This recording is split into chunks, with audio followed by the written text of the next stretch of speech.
हातकणंगले तालुक्यातील रेंदाळ ग्रामपंचायतीच्या वतीनं विशेष ग्रामसभा घेण्यात आली।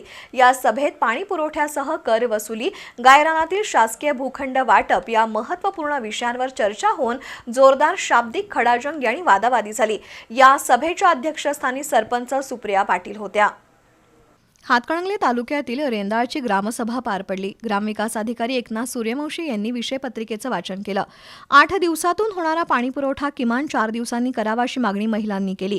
रेंदाळ गावासाठी पाणीपुरवठा योजना होऊन 25 वर्ष होत आली आहेत, पण लोकसंख्या वाढल्यानं पाणी देताना अडचणी येत आहेत। पाणीपुरवठा व्यवस्था गंभीर असताना या विभागाचे सभापती ग्रामसभेला उपस्थित नसल्यानं किरण वाळके यांनी नाराजी व्यक्त केली। रेंदाळ गावातील गोरगरीब आणि सर्वसामान्यांना गायरानातील भूखंड देण्याची मागणी महिलांनी केली। गोरगरिबांना भूखंड देण्यासाठी ग्रामपंचायतीच्या वतीनं शासन दरबारी पाठपुरावा करणार असल्याचं सरपंच सुप्रिया पाटील यांनी स्पष्ट केलं।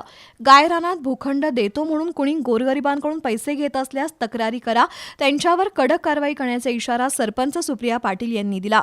गोरगरिबांना गायरानातील भूखंड मिळण्यासाठी जिल्हाधिकाऱ्यांकडे पाठपुरावा करण्याचं आश्वासन सरपंच पाटील यांनी दिलं।